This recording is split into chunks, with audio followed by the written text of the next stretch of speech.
Coldest weather of the year blowing in here early in the week. Not sure who asked for that, but highs back in the 70s. It's going to be crisp, clear, cool, beautiful weather on Friday night for the second round of the high school football playoffs. And that's exactly what we want. All right, guys, this is the Under the Lights podcast presented by KEYSYS. I'm Kyle Parmley. We are ready to roll. Round two of the high school football playoffs. We got 5 teams left in our coverage area, still moving on into the second round. So, first off, we had 8 games last week. For a full breakdown of the first round of the playoffs, go check out our Under the Lights YouTube page. You can check out the link in the description of this video for a full breakdown of all of those games. Kind of crazy. All 3 of our 7A teams go down in the first round, and I can't say this is my 10th high school football season here at Starnes Media Under the Lights, and I don't think we've ever had a situation like this where our 7A teams are just eliminated this early. But Hewitt-Trussville loses a tough one to Opelika.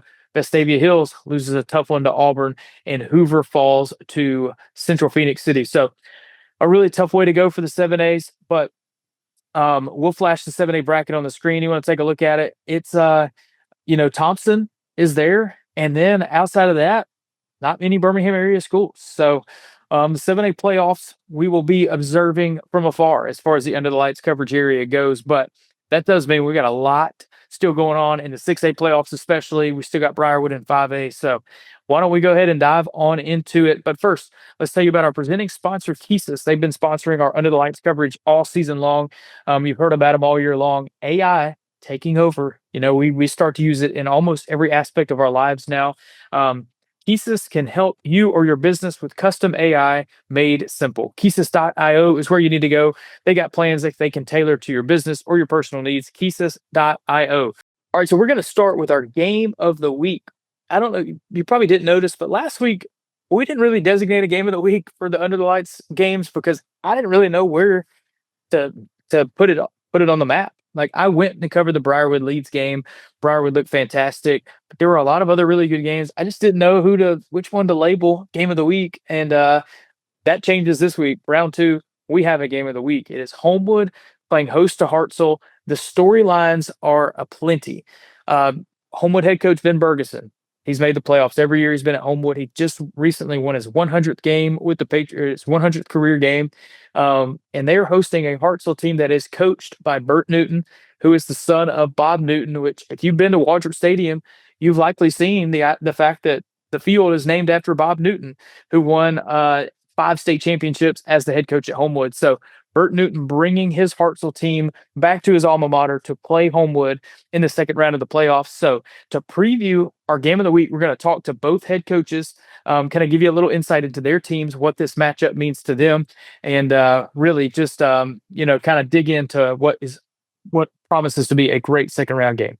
All right, joining us now, Homewood head coach Ben Bergeson ahead of the Patriots round 2 playoff game as they will host Hartselle on Friday night at Waldrop Stadium. Coach, round 1 in the books. You get the win over Pell City. How did you feel like the guys played last Friday night? We had to fight to win in the end. I thought we started really slow, but it took a block punt to give us the juice we needed early. And everybody who's left's tough. They had a good football team. They got after us Friday night. Yeah. So how much does you always kind of hear, survive in advance this time of year. It really doesn't matter how it looks. How much of that rings true that you just got to find a way?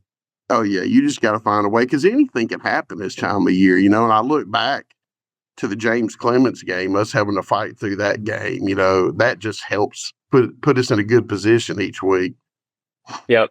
So when you, it's kind of intriguing to look on the board of all the playoff games this week, and this Homewood-Hartselle game really sticks out. I mean, both of you have been top 10 teams and had such strong seasons. Early impressions of Hartselle and what you think they've got going for them.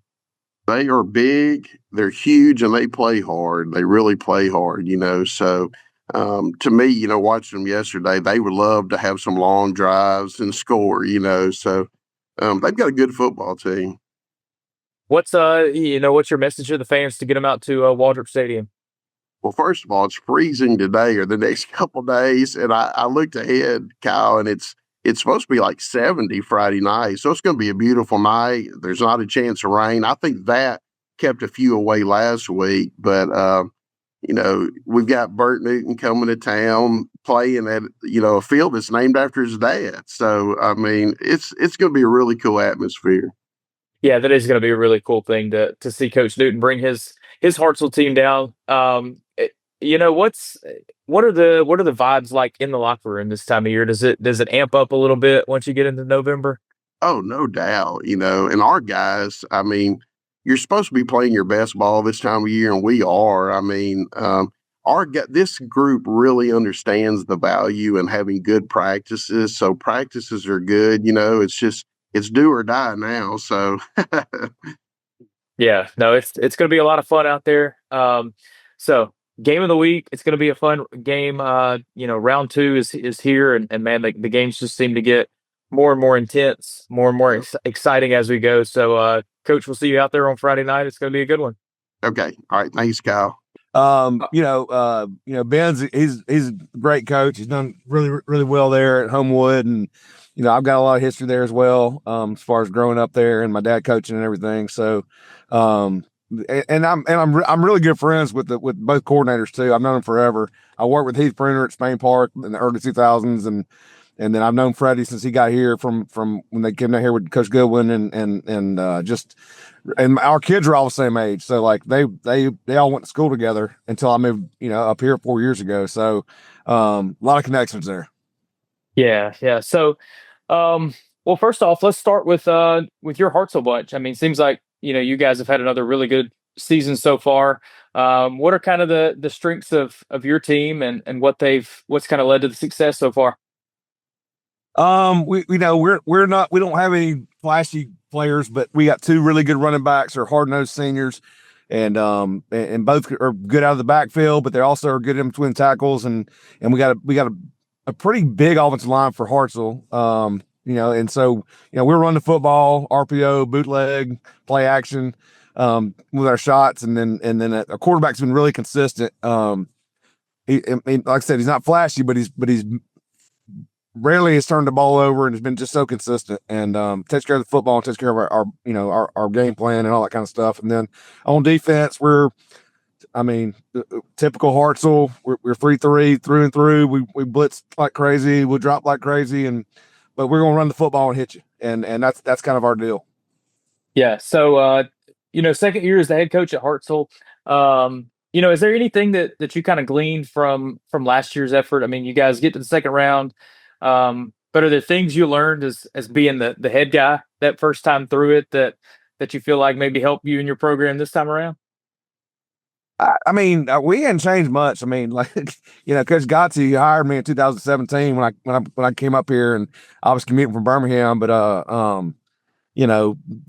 there's been some little changes, but this place has been really, really good before I got here, and it'll be really, really good after I leave here.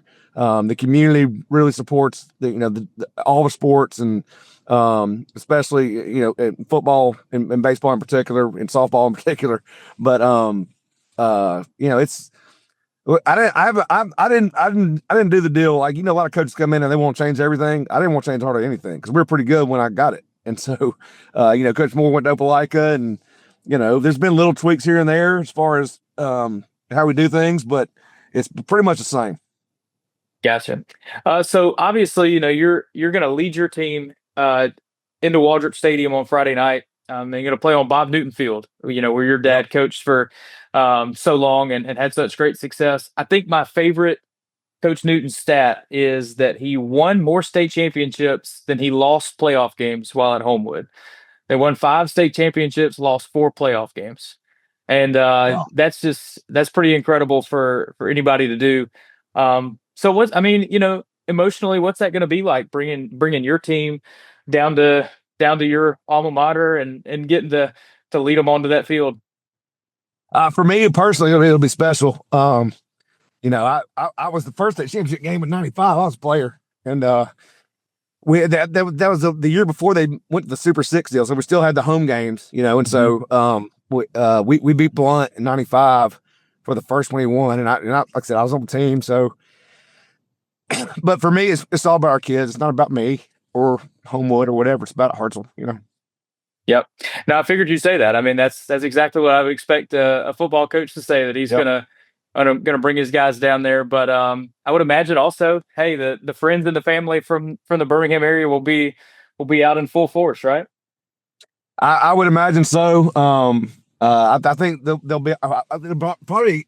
I'm gonna have to make sure it's not a distraction, because I do think there'll be a lot of people there, and you know, people have already been like, hey, what about Waldrop Stadium and Bob Newton Field and all that kind of stuff, and it's already started, and you know, and I'll probably hop that fence and be on the 50-yard line at midnight more times than anybody in the world. When I was in high school. So they were saying, what do you remember about that field? And I say, all the games. I was like, well, no, I had some better times, some of them games out there.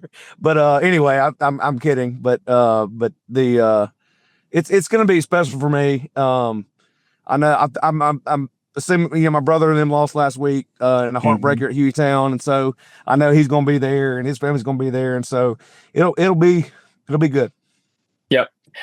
Well, Coach said it's going to be a fun night on Friday night. It's our Under the Lights game of the week. I'll be out there covering things. It's a really compelling second round matchup. I mean, all the connections aside, I mean, clearly, you know, Homewood and Hartselle have been two of the best teams in Class 6A all year. So the fact that we get it in the second round is maybe a little earlier than you know, it deserves to be, but it'll be a fun night. So we're looking forward to seeing you out there. Well, I'm looking forward to being there. Our kids still want to play. And they, you know, we showed up today in 38 degrees practice this morning. We just got done, and they still want to be here. And I think as long as they want to still be here, we'll keep playing. And looking forward to the matchup with Homewood, and you know, I can't wait for it. All right, big thanks to both of those coaches for jumping on for a few minutes early in the week to kind of preview the matchup. I can't wait to be out there on Friday night. It is going to be a big time at Waldrop Stadium. The game played on Bob Newton Field. I mentioned this stat when talking to Bert Newton, but his dad, Bob, won more state championships at Homewood, 5, than he lost playoff games at Homewood, just 4. So he, you know, over an 11-year career, I think they did make the playoffs a couple times, but to win 5 championships and only lose 4 playoff games, I challenge you to find another coach with that kind of significant track record that can say the same. That is unbelievable. He mentioned Ross Newton, his brother, the head coach at Pelham now. They had a great run this season. He really is doing a great job with the revitalization of the Pelham Panthers program. They had a tough loss in the first round of the playoffs last week. So we're going to flash up the 6A playoff bracket, let you take a look at it, see if there's anything that stands out to you. But this Homewood and Hartselle game, both teams are at 10-1 coming into it. There's only a handful of matchups in the entire state here in the second round of the playoffs that pit 2 double-digit win teams to this point. So Hartselle looked the part last week in the win over Buckhorn. Homewood, they struggled a little bit with Pell City. They only win 28-14. But, you know, sometimes you just got to survive in advance this time of year. Coach Bergeson spoke to that. And I feel like he's going to have this Homewood team really raring to go here on Friday night. So these teams have met 3 times. Homewood's won all 3 of them over the years, but the last one was in 2014. So here we go. It's going to be a fun night on Friday night. I am really looking forward to this one. I think there's going to be a lot of attention on this game. This is one of the higher profile playoff matchups in the state on Friday night. So when it comes to our Homewood football coverage all year long, we want to say a big thanks to our friends at The Edge. The Edge, a vibrant space for food, fun, and community in Homewood, suitable for the entire family. They've got an outdoor food hall, live events each week.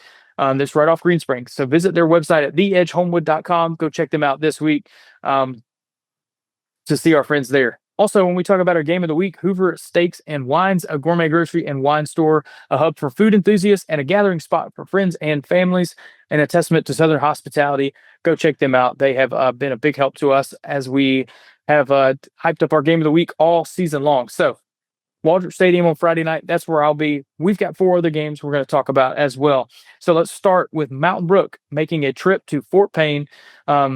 Chris Elmore's done a great job at Fort Payne. You know, the former Chelsea coach. He's been at Fort Payne for a little while now, doing a good job there. The Wildcats coming into this one 10-1. They're only lost to Gunnersville early on in the year, and they've rolled off 9 wins since. When you look at this Mountain Brook team, they looked really good last week against Mortimer Jordan. They shut them out.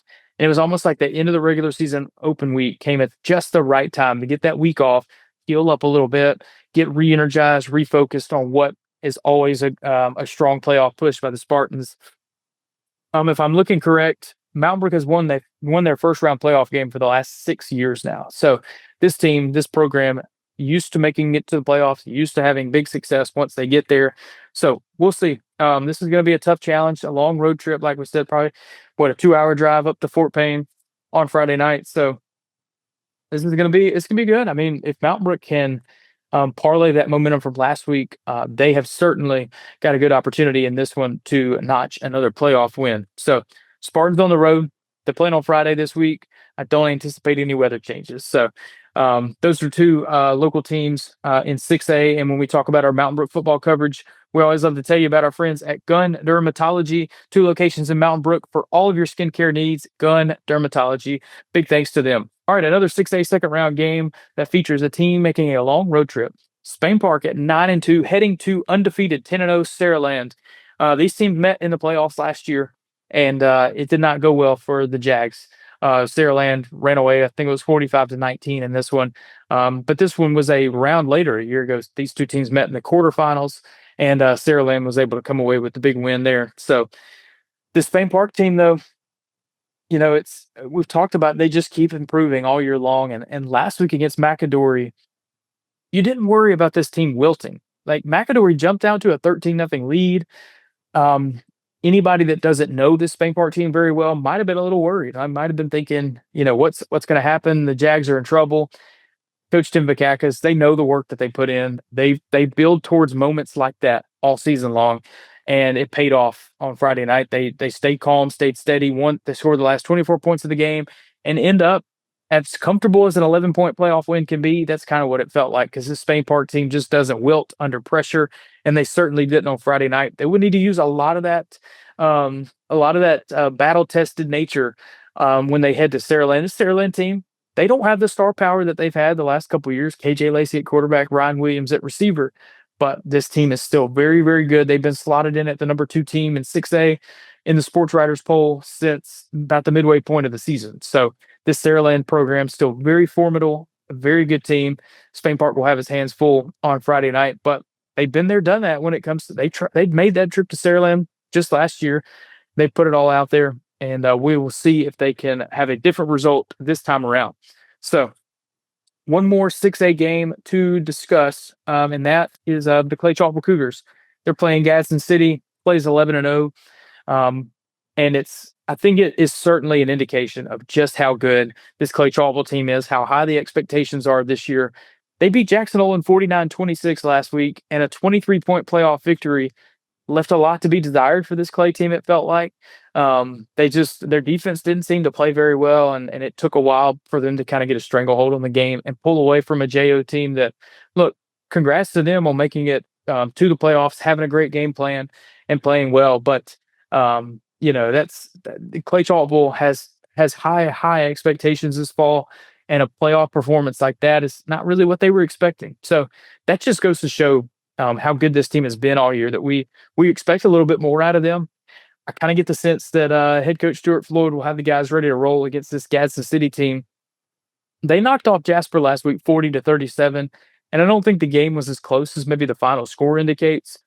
Jasper kind of, made a little push late. But Gadsden City, good on them, because this Jasper team had been one of kind of the feel-good stories of Class 6A this year, really putting together a strong season in that region with Hartselle and Muscle Shoals, and really competing with them all year long in that region race. So Clay Chalkville back at it. These two teams met in the first round of the playoffs last year, and Clay Chalkville cruised to a victory. Looks like Gadsden City is a little bit better this year, but Clay Chalkville is too. So it seems like a game that the Cougars feel pretty good about. We'll see if they can, put some lessons learned from last week into practice this Friday night. All right, one more game, and it involves the team that I saw last week, Briarwood hosting Russellville in the second round of the playoffs. And, these two teams could not have played more like opposite first round games. Briarwood played their best game of the year last year. I don't think there's much of an argument with that. They lost to Leeds 29-28 early on in the year, in the middle of the year when they played a non-region game against each other. And Briarwood turns that around. That was the game they lost here at Witherington. Their standout defensive lineman, one of the top players in the state. And it's taken them a few weeks to kind of figure out, what their scheme is going to look like, guys that they're going to plug in to kind of, you're not going to replace Garrett by any stretch, but to kind of play around what he was doing as part of that defense. And it helps when your head coach, Matthew Forrester, has been a defensive coach. He played linebacker. He was the DC at Briarwood for many years before taking over as head coach. So he's a guy that knows, he's got all the ideas when it comes to defense. And it seems that they're starting to pay off. Their defense last week against Leeds was lights out. They only give up 3 points. And that was in a, scramble right before halftime. So defense was great. The offense, cannot say enough about the improvement that I've seen out of Charles Dedman at quarterback all season long. He has been, it was looking like the 2 quarterback system with Dedman and Jameson Barnes was going to be a necessity for Briarwood to really push forward this year. But Dedman has really come on strong. He's commanding the offense. He's proving himself not only as a passer that just continually ascends, but he's been able to run the ball a little bit too, and has really given that Briarwood offense a lot more options that offensive coordinator Bobby Curley and staff feel good about. So it's been really impressive to watch. Now, after their game last Friday night, we're watching this Russellville game trying to figure out what's going to happen. And this was just so back and forth because Boaz was on the road against Russellville, and Boaz kind of led. They were leading this game. Russellville scored a touchdown, missed the extra point that would have tied the game in the second half, and then Russellville scores another touchdown. They go ahead by 7. Boaz somehow scores on the last play of regulation. They tie the game, send it to overtime.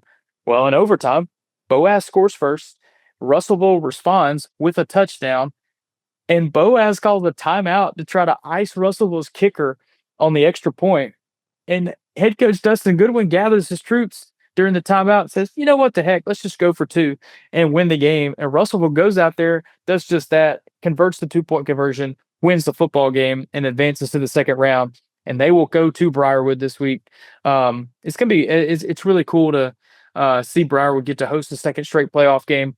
And just a fun fact out of nowhere, Russellville, coached by former Chelsea coach Dustin Goodwin, and Fort Payne, coached by former Chelsea coach Chris Elmore. So 2 former Chelsea head coaches in the playoffs playing against 2 of our Under the Lights teams as well. So those are the 5 games we'll be keeping tabs on Friday night. Like I said, I will be out at Homewood. The weather's going to be great.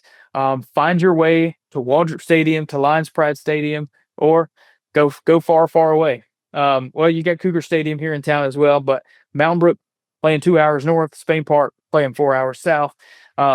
Lots of big-time football still to be played. There's a lot of great games going on around the state as well. So as this week progresses, the matchups, they're really intriguing. We'll be keeping an eye on it. The description of this video has got the link. Follow All Things Under the Lights. Keep up with us on the socials, on our websites. We'll be keeping tabs on each of our 5 teams left in the playoffs. We'll see how far they can go. Hopefully it's a fun and interesting rest of the way here in November. But thanks for watching. We'll be back. Friday night's going to be a big night, and we'll see which teams can keep on pushing. But that's all we got for now. This is the Under the Lights podcast presented by KEYSYS. Thanks for watching. Keep tabs on all the games on Friday night by following us at Under the Lights.